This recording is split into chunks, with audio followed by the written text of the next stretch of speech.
Good evening, I'm Dania and this is KiniNews. The deaf e-hailing driver who was allegedly assaulted by a police escort has revealed the dashcam footage of the incident. He also questioned the silence over the matter. The deaf e-hailing driver who was allegedly assaulted by a police personnel escorting Johor Regent Tunku Ismail Sultan Ibrahim is still waiting for justice over the incident. In a press conference today, Ong Ing Keong said he hopes the suspect will be brought to justice.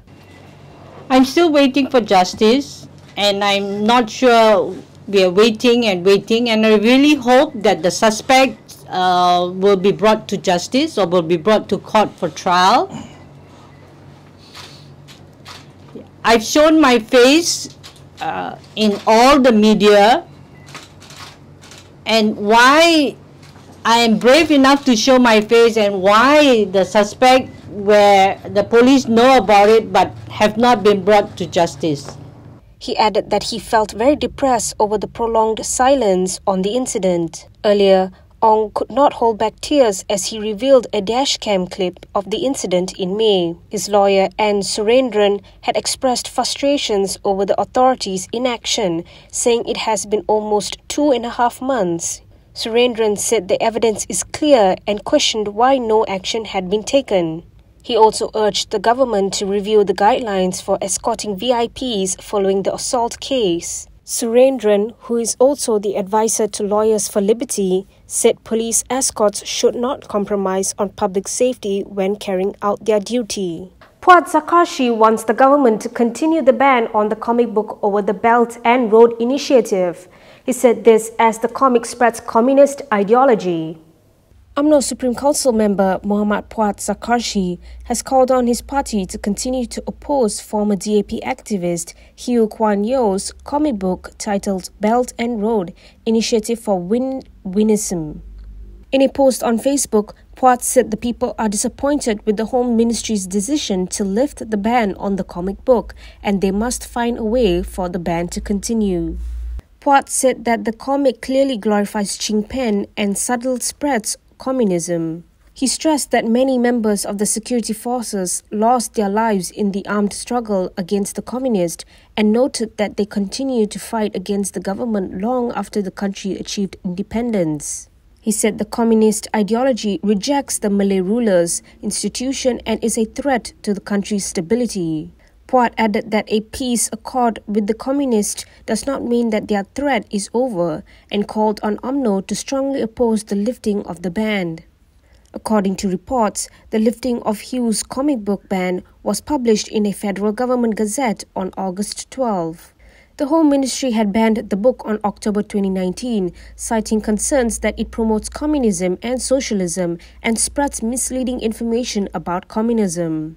Hew had taken the matter to court and appealed the decision, leading to the Court of Appeal lifting the ban in 2022, which had prompted the Home Ministry to appeal at the federal court. In December 2022, the federal court upheld the squashing of the ban. Before we move on, if you like access to news like this and more, consider supporting us and donate to Kinitv by scanning the QR code on the screen. Kini has expressed solidarity with Malaysia Kini journalists who are being investigated over an article. This is what he had to say on the issue. Khairi Jamaluddin has expressed solidarity with 3 Malaysia Kini journalists who are being investigated over a report regarding a reshuffle of the police top brass. In the latest episode of his Keluar Sekejap podcast, Khairi cited Inspector General of Police Razaruddin Hussein's denial of the reshuffle and raised concerns over the subsequent probe under Section 505(b) of the Penal Code and Section 233 of the Communications and Multimedia Act 2008. Kalau bagi saya lah Syaril, macam saya kata tadi, kalau Tan Sri Razaruddin sebagai IGP just deny, kata ini kenyataan, kita hormat, okay, finish, end of story. Tak perlu kita sambung. Tapi adakah ini a bit over the top? I mean, saya rasa daripada dulu banyak berita tentang rombakan kabinet yang tak betul pun tak pernah kita heret wartawan sebab membuat spekulasi tentang rombakan kabinet. Sedangkan rombakan kabinet tu ada kesan kepada ketenteraman awam juga, terutamanya kepada ketenteraman awam parti-parti politik yang terlibat.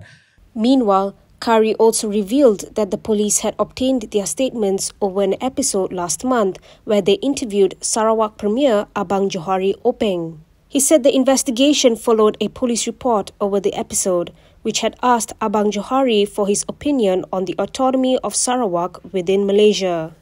The KL High Court heated up today as Lim Guan Eng and the lawyer for Papa Gomo engaged in a verbal war during the proceedings of a case. A verbal altercation erupted at the Kuala Lumpur High Court today between Lim Guan Eng and the lawyer for political blogger Muhammad Wan Azri Wanderis. This came after Guan Eng accused the lawyer of lying in court. In response to this, the lawyer Logan Eskandar Abdullah demanded that the former finance minister retract his claim. Guan Eng had made the accusation while being cross-examined by Logan over his claim that the blogger known as Papa Gomo made a sexual molestation claim linked to his son. While in the witness box, Guan Eng replied that his son was a minor when Azri made the allegation and that one must be extra careful when it comes to children. As the temperature boiled over, Kuala Lumpur High Court Judicial Commissioner Eddie Yeo directed for proceedings to stand down to cool the situation. The proceedings resumed 15 minutes later with the Judicial Commissioner reminding parties to observe decorum and tact during the trial. Yeo also directed Guan Eng to withdraw his remark, which the Bagan MP did. Guan Eng and one of his sons, Clint Lim, are suing Wan Azri over the allegation that the duo was linked to an incident involving an undeclared sum of 2 million ringgit in Singapore on February 29, 2020. Clint claimed he was defamed when the blogger alleged that Singapore authorities had detained the then teenager over the undeclared monies. Meanwhile, Guan Eng alleged that he was defamed over the claim that he then flew to Singapore to save his son. The MACC has given Dr. Mahathir's sons 1 month to declare their assets. Legal action will be taken if they fail to comply.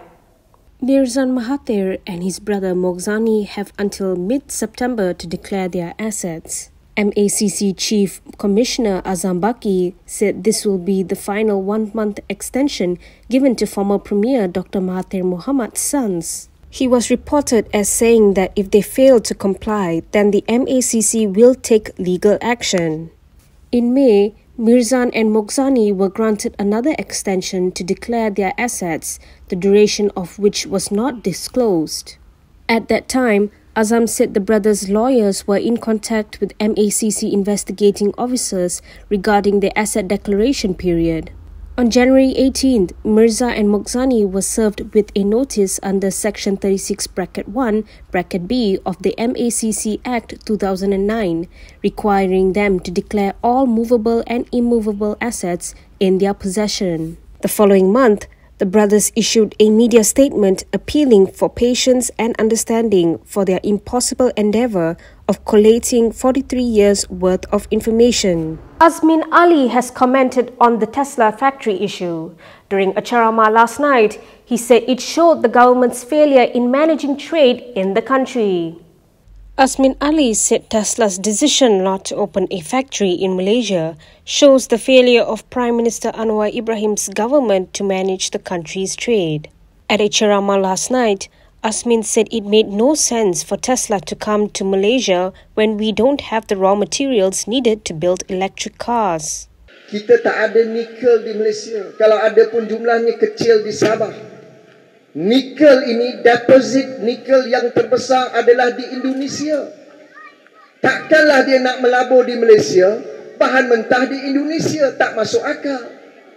Justru itu kita lihat Pak Jokowi, Presiden Indonesia, bergegas bertemu Elon Musk di Amerika Syarikat. Asmin said during his stint as the International Trade and Industry Ministry, negotiations with the Tesla team were not about an electric car factory.